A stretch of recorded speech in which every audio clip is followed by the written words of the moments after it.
Rahimakumullah. Pak Haidar Nasir pada tanggal 6 Januari yang lalu mengingatkan kita, umat Islam saat ini dijebak dan dipaksa untuk berperilaku antagonis. Islam ini adalah rahmat. Kita dipaksa untuk terjebak dalam suasana emosional yang tidak berkebendungan. Ini kita juga harus hati-hati. Kalau bapak-bapak baca status saya ingin sampaikan di sini biar Bapak ingat beberapa kritikan sosial saya itu waktu itu. Merdu Quran berlanggam Jawa, menari Bali di atas sejadah masjid, perselingkuhan Maulidia dan Natalia. Karena waktu itu Maulid disandingkan dengan peristiwa Natal. Azan berkumandang di misa gereja, itu acara yang ada di timur. Selawat Nabi bersalib kayu, itu ada di Gunung Merapi. Salib, parade salib dibawa dengan Tola al-Badru alaina. Trompet bersarung Al-Quran. Ada salib di dada santri. Panorama aurat di lembaran hijab. Sandal beralas kesucian. Panggang kue berlipat Quran. Aku salah, kau kutangkap. Sebetulnya ini bahasa sindiran. Ini Pak hanya beberapa bulan waktu itu.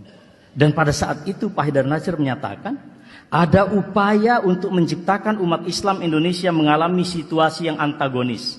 Selalu bersikap kasar, hal itu terlihat dan terus terjadinya pelecehan simbol agama Islam dengan berbagai modus yang ada. Saudara harus paham itu. Kita dijebak dengan suasana yang sedemikian itu. Padahal itu sama sekali tidak paham sejarah. Saya ingin katakan, Republik ini berdiri karena darah para syuhada. Pak Karno menyatakan, kalau aku mati selimuti aku dengan bendera Muhammadiyah. Tapi karena aku milik Republik, selimuti saja dengan sangsaka merah putih. Dan dia adalah tokoh dan kader Muhammadiyah yang ada di Sumatera waktu itu.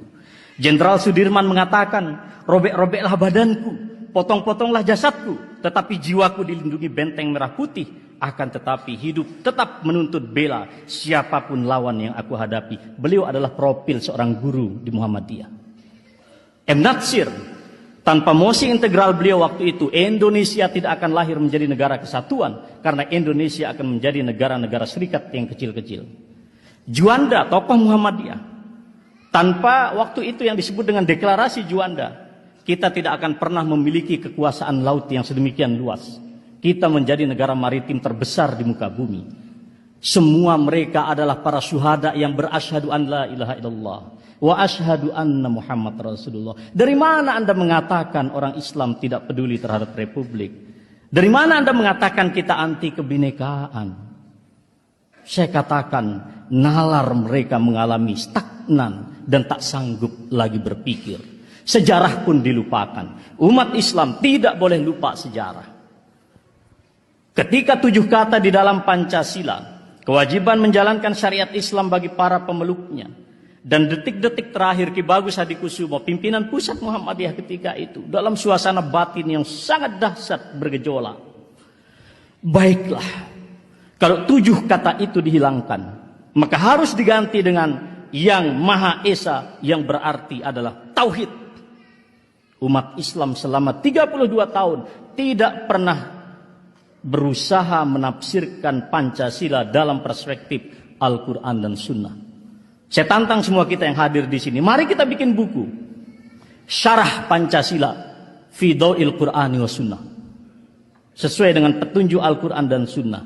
Mengapa umat Islam dinistakan sedemikian rupa? Inilah yang disebut sebetulnya dengan kata de-islamisasi. Pak Haidar Nasir, beliau mengatakan, sangat gegabah jika orang menyatakan bahwa Indonesia belum teruji kebinekaannya, jika minoritas belum menjadi seorang presiden. Lebih-lebih ketika ujaran itu diungkapkan dengan nada angkuh, seolah ukuran keindonesiaan ialah kedikdayaan diri dalam singgasana kuasa, sebuah kesombongan yang dapat menjadi duri tajam di tubuh Republik Indonesia. Rawahu Dr. Haidar Nasir. Tegas Pak, tegas Pak. Nahnu qaumun a'azzanallahu bil Islam wa in ibtaghayna ghairal Islam azallanallah. Kita ini umat yang dimuliakan, yang dijayakan oleh Allah dengan Islam. Jika Anda mencari jalan selain Islam, Allah hinakan kita. Masa baru dibilang gitu aja sama Metro Tipu sudah lembek gitu. Jangan saudara. Kita ini mendirikan republik. Para syuhada kita berdarah-darah. Jangan sampai seperti yang dikhawatirkan oleh Muhammad Natsir ketika itu. Kita menjadi mayoritas serasa minoritas. Berbahaya saudara. Jadi saya bukan memprovokasi, tapi saya ingin sampaikan. Bagi Warma Muhammadiyah saya ingin katakan, pada tahun 2010 resmi diputuskan di dalam Tanfis Muktamar waktu itu. Apa keputusannya? Apa yang disebut dengan Islamophobia. Resmi loh Pak, keputusan itu. Cuman sekarang orang Muhammadiyah baca apa tidak?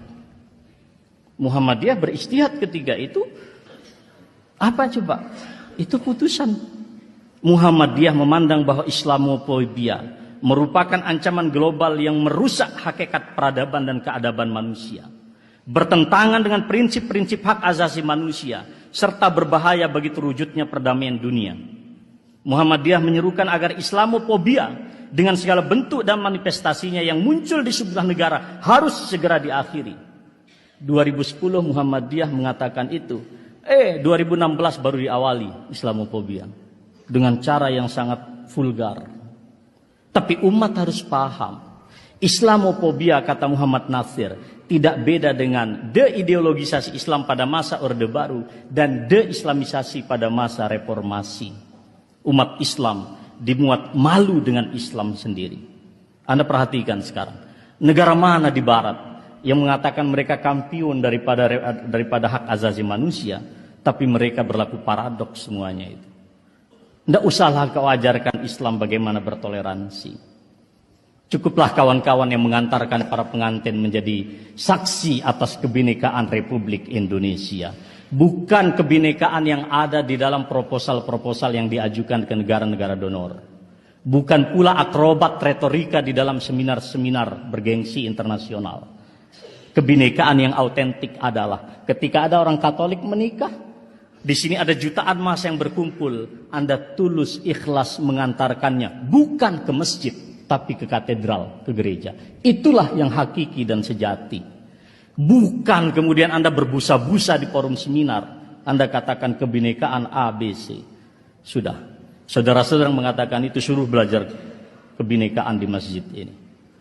Tapi di sini kan mesti banyak para pendengarnya banyak, Anda sampaikan itu. Jadi saudara sekalian, Muhammadiyah sudah mengatakan tidak perlu ada Islamophobia di negeri muslim terbesar ini. Karena watak umatnya juga toleran dan menjadi penyangga utama Indonesia. Ketika terdapat arus aspirasi umat Islam untuk memperoleh hak dan keadilan, sungguh bukanlah primordialisme. Aspirasi itu ekspresi yang wajar, lebih-lebih salurannya demokratis dan konstitusional. Jangan pandang Islam di negeri ini sebagai ancaman keindonesiaan dengan segenap pilarnya. Kata Dr. Haidar Nasir. Jelas sekali Pak posisi kita. Saudara sekalian, kita juga menghadapi paradoks kemanusiaan modern. Saya ingin sampaikan, seorang ulama kita Muhammad Abbas Muhammad Al-Aqad mengatakan, dan ini realitas kita saat ini. Kana alam mutada'iyan qad syarapan nihayah. Alam pada masa itu di jahiliyah.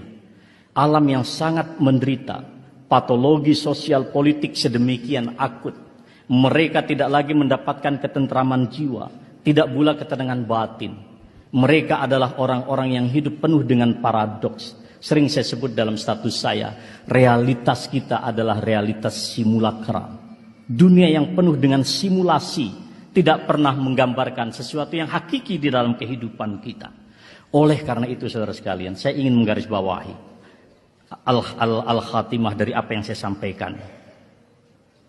Kita harus waspada. Khususnya Muhammadiyah juga.